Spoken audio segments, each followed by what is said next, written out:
ခုလာမယ့်ဗီဒီယိုကတော့မျိုးကြီးရဲ့စိတ်ခွက်ပေါ့နော်ဒီ Iron Cross ရဲ့နာမည်ကျော်ကြားတဲ့တခြင်းတွေကကိုမျိုးကြီးရဲ့အစိတ်ခွက်ဆိုတဲ့တခြင်းကိုကျွန်တော်တို့အတူတူလေ့လာကြည့်အောင်ကျွန်တော်အပိုင်း1အနေနဲ့ intro စတင်ပြီးလေ့လာကြည့်မယ်သူ့ရဲ့မူလ original key က F နဲ့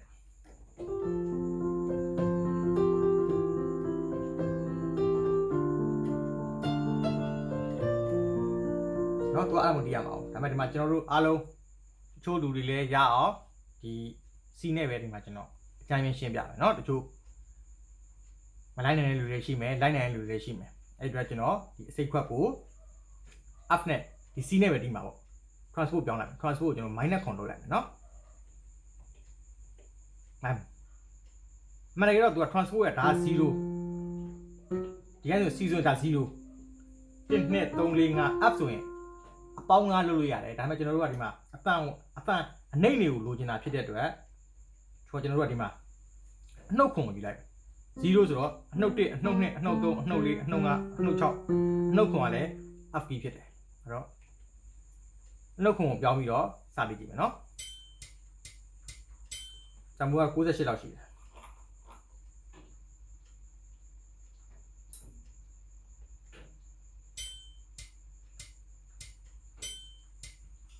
စနော်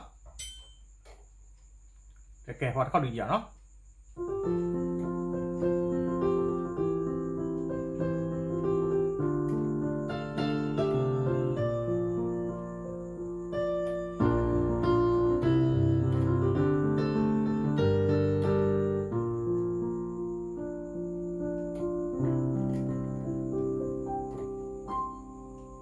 အဲ့လောက်ဆိုရင်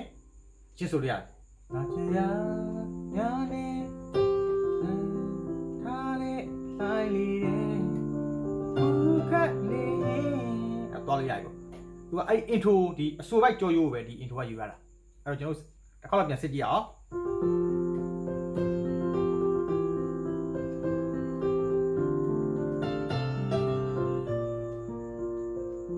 လာပြီ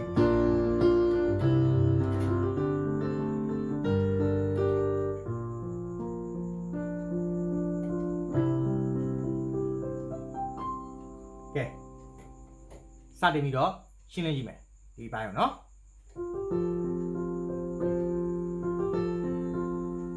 ဒိုရီမီကတော့ညာလက်ကရင်စ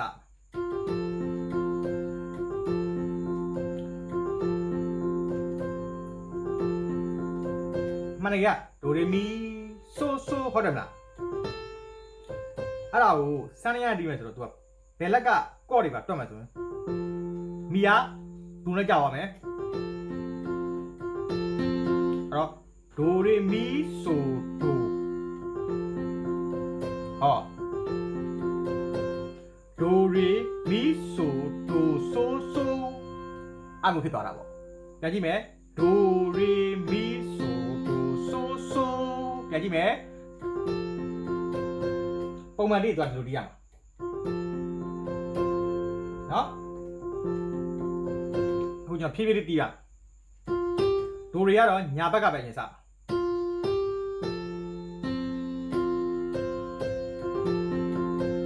လှပါရဲ့အတန်းကြီးကော့ဖြစ်သွားတယ်အဲ့တော့ဖြည်းဖြည်းသုံးဖို့တီးမယ်တစ်ခေါက်တပါးသာပဲရှိသေးတယ်နော်တပါးသာမပြီးသေးဘူးနောက်တစ်ခေါက်ထပ်ဖြည့်ဦးမယ်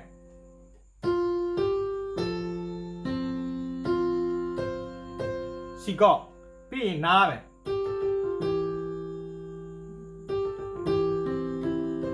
ဟောဒါအတူတူပဲကော့ပြောင်းသွားတယ်ဒီမှာကျွန်တော်ဟိုပါပေါ့ slack ကော့ကိုသုံးတာနော် C ကိုဒိုဆိုယူတယ် G ကိုကျတော့ T ဆိုယူတယ်ဘာဖြစ်လို့ဆိုတော့ G ကော့ရဲ့မူလ original က re T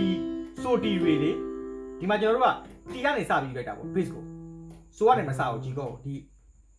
အလယ်လုံးကနေယူတာဖြစ်တဲ့ကျွန်တော်ဒီကနေစပြီးလိုက်တယ်ဒါပဲ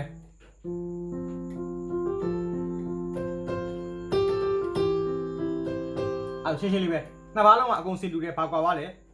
base ပဲကွာသွားမှာ re နဲ့ T နဲ့ကြာသွားတယ်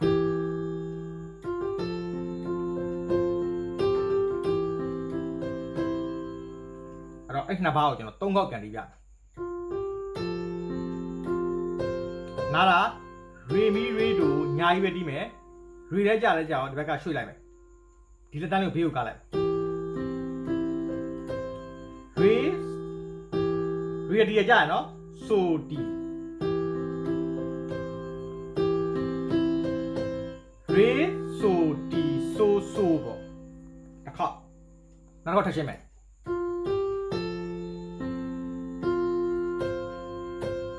ရေမီရေဒိုညာကြီးပဲတီးမယ်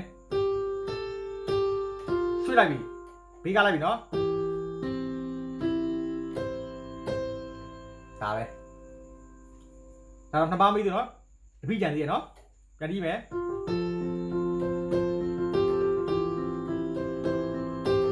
ဟောကြံသေးတာ哦ကဲတစ်ခေါက်ဖြူးလေးပြန်ကြည့်ရမယ်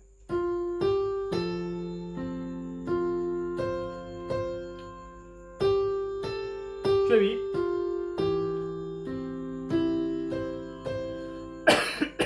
ဒါပဲနောက်ပြန်ကြည့်မယ်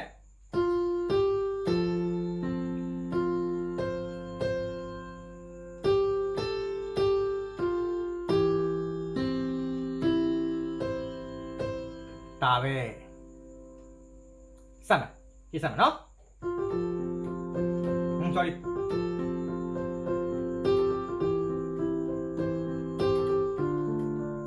ဟော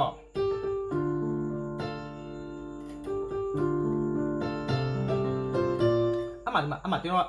တူထဲမှာတီးတာအချို့ထားမှုတီးတယ်မှုတီးတယ်ဒီကကျွန်တော်ဒီလိုမသိဘူးသူတီးလို့ရနော်ခုနတီးရတယ်မှန်တယ်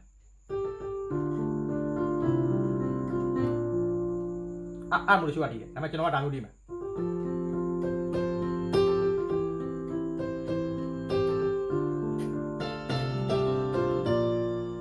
ပိုကောင်းမယ်ပိုကြွမယ်နော်အားလို့ကျွန်တော်သူဘာလို့သူကပြီးရင်သူကနှိမ့်မှာအတန်ကိုကျွန်တော်နှိမ့်ရင်နှိမ့်နေတာဖြစ်တော့ဒီမှာကျွန်တော်တို့ကလာနှိမ့်လိုက်ရင်ထပ်နှိမ့်လိုက်ရင်မကွဲပြားဘူးဖြစ်သွားမယ်ကွဲပြားစေချင်တယ်အတန်ကတက်သွားတယ်နှိမ့်လာတယ်ဒီလိုပေါ့ဒီလိုသွားချင်တာဆိုတဲ့အတွက်ကျွန်တော်ဒီကွက်ကိုသုံးမယ်နော်ဒီမှာမသုံးဒီမှာသုံးမယ်ဘယ်လိုတီးမလဲဆိုတော့ဒိုတီဆိုလာကိုယူမတီးဘူးဒိုတီဆိုလာကိုယူတယ်မတီးဘူးဘယ်လိုတီးမလဲဆိုတော့6လုံးတွဲမယ်6 score ပေါ့နော်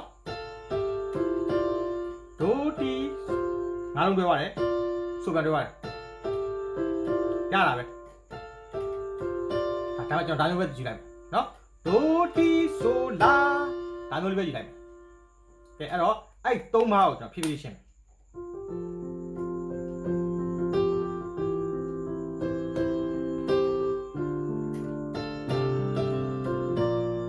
နော်ရီမီရီဒိုအဲ့ဒီရမယ်နော်ရီမီရီဒိုရီဆိုဆိုရီမီရီဒိုဒါလွဲတယ်ဒါကိုကြည့်ရမှာရီမီရီဒိုဒီမှာတော့ရီမီရီဒိုလာနဲ့ကြာသွားတယ်မီလာတီးတယ်၃ချက်ပဲရှိသေးတယ်ဒီအကြွမှာဒီကောင်လှထောက်ပါအချက်ထောက်ပါ1 2 3 4ဒါမယ်နော်ရီမီရီဒိုပြီးတော့မှအဲ့ဒါဝင်မှာနော်အဲ့ဒါပြန်တက်ကျိုင်းမကပြန်တက်ကျိုင်းအဲ့မှုတော့နော်ကဲပြန်ရှင်းမယ်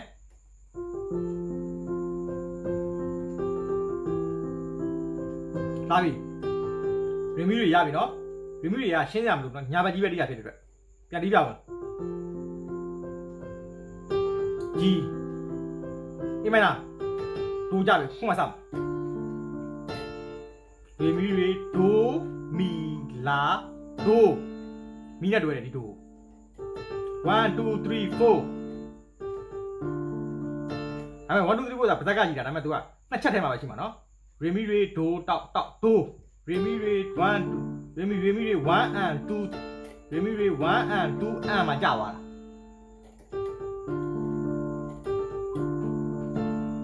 အဲ့ဒါမှ तू ကနှစ်ချက်ဖြစ်တော့နောက်တစ်ချက်သွားမှအချိန်မှာကျွန်တော်ဒါကိုယူလိုက်မှာ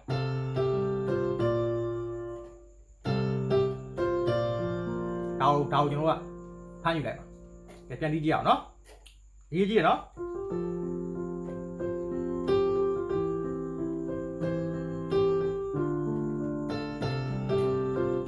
ဟောကဲအဲ့တော့ A minor ကြောက်သွားတဲ့ဒီနေရာသိပြီနော်ဒီမိတို့ဒါကိုရပြီနော်တစ်ခါပြန်ပြီးပြအောင်မယ်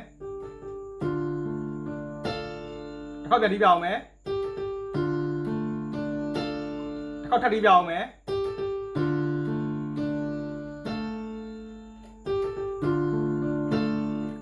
တောင်းတရမလားကျွန်တော်ပတ်တန်း1 2 3 4မှာ1 2 3ကို2ကပိုင်နေတယ်ဒီနေရာမှာဒီဒိုးကိုလာနေတာ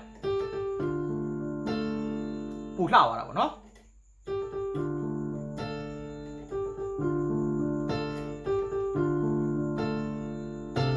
ပြလာမှာဒိုတီဆိုလာအဲ့ဒါကိုကြည့်မယ်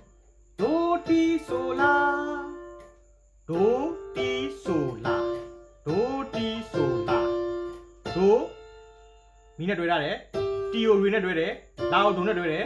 ဆိုဒိုနဲ့ပဲတွေ့တယ်လာကိုဒိုနဲ့ကန်တွေ့တယ်အဲ့တော့ဒါကိုညာဘက်ကြီးပဲအရင်စားကြည့်မယ်နော်ခါနှစ်ခါသုံးခါမပိုင်ပိုင်အောင်ကြည့်ဒီကောင်တွေကနောက်တခြားတစ်ချင်းနေပါလေအများကြီးအသုံးဝင်တာနော်ပြန်ကြည့်မယ်နော်ဒိုတီဆိုလာတစ်ခါဘယ်လိုယူတော့လက်ကတော့သုံးခါပိုင်မီဆိုမှရှေ့ဆက်အပိုင်မဲနဲ့သွားပြီးတော့ရှေ့ဆက်ရင်သူကနားတော့မကောင်းမှဖြစ်တတ်တယ်ကဲသဘောပေါက်မနော်အဲ့ဒီမှာဒိုတီဆိုတာကြားချင်မှာဒီဘက်ချမ်းကဆိုထောက်တာဒါပဲထောက်တာပါ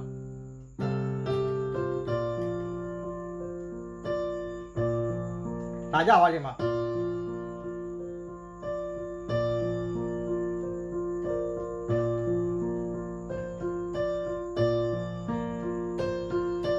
လာဖာဒိုဆိုလာဒို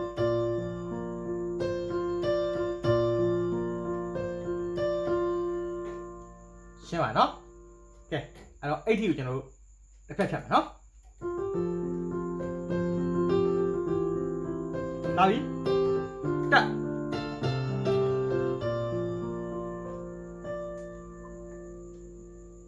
တစ်ခါပြန်ရှင်းမယ်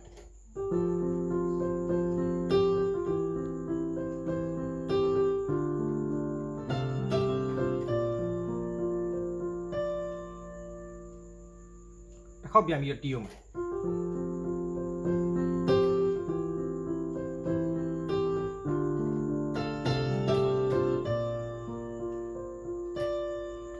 အဲ့တော့ဒါကိုရမယ်နော်ဒိုတီဆိုလာအဲဒီမှာဒီ F chord လေးကိုဖြီးရလေးကိုပြနော်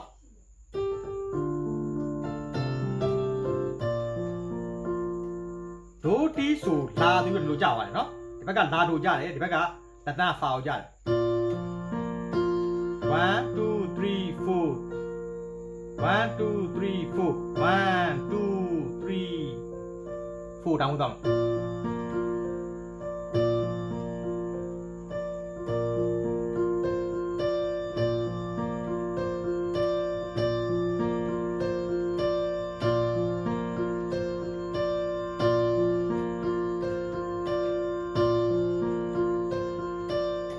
ဒါပဲဒါကြသွားတယ်နှစ်ချက်တီးတယ်ညာဘက်ကတစ်ချက်တီးတယ်ပြီးတော့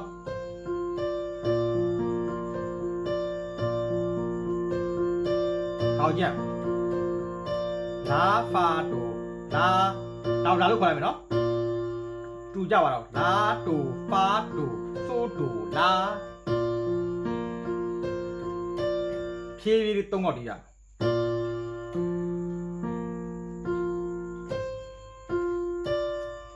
ရှုပ်မစရက်ကြောက်ပါအမှဖိရမှာနော်အခါအဲ့တော့ဒီလိုပြမယ်စုံကြတယ်ညာပဲပြီးတော့ဘယ်ကြီးပဲညာလာပြီဖားတူကညာပဲတစ်ခေါက်ပြန်တီးဦးမယ်ဆိုဒိုလာပေါ့လာအဲ့တော့ပြောမှဆိုရင်လာဒို လာတူဖာတူဆိုတူလာတူဖာတူလာတူဖာတူ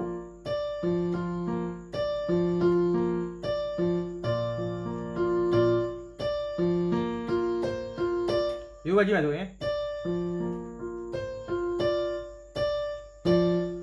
ဒါလိုကြပါတာကို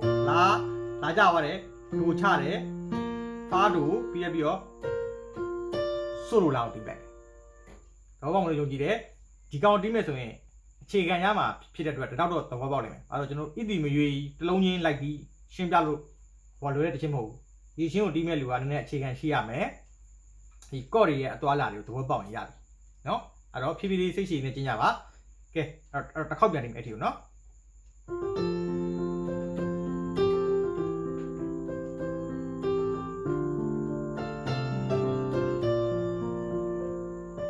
ဒါပဲအဲ့တော့မရှင်းပြန်ပေးပါနော်ကဲနောက်ဗီဒီယိုတစ်ခုတွေ့မယ်နော်နောက်တစ်ပိုင်းကိုနောက်ဗီဒီယိုတစ်ခုနဲ့ဆက်ရှင်းမယ်အများကြီးရှည်သွားရင်ကျင့်ရတာခေါင်းမုံမှာဆိုလို့နော်